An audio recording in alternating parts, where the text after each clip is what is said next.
республики, я думаю, что, как и в ваших, очень большое внимание мы уделяем раннему развитию детей. Мы думаем, что самый главный ресурс в каждой из наших стран – это человеческий ресурс. Вот Сингапур, страна, которую мы все с вами знаем, и это бренд, который многое говорит сам за себя. В общем, территория 700 квадратных километров. Ну, слушайте, живет столько же, сколько у нас живет в Кыргызстане народа.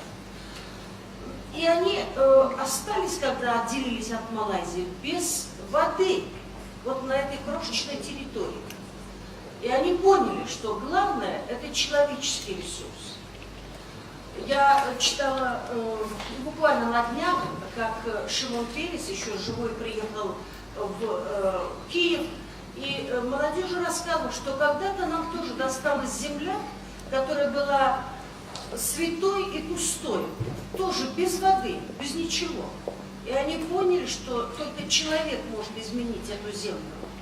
И вклады в людей это были самые настоящие, самые нужные. Мы сегодня с вами живем в разрезе 2030 программы устойчивого развития мира, 2030. Вот мы по-разному живем в разных странах, но Организация Объединенных Наций нас ведет к 2030 году.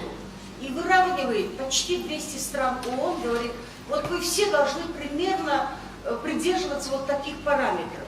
Надо абсолютно уничтожить бедность, надо развивать торговлю между собой, надо, чтобы все получили образование среднее, особенно девочки и женщины, и так далее, и так далее.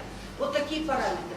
Вот мы в рамках таких параметров сегодня поняли, что обязательно надо вкладывать много в человека. И это мы делаем в самом раннем детстве.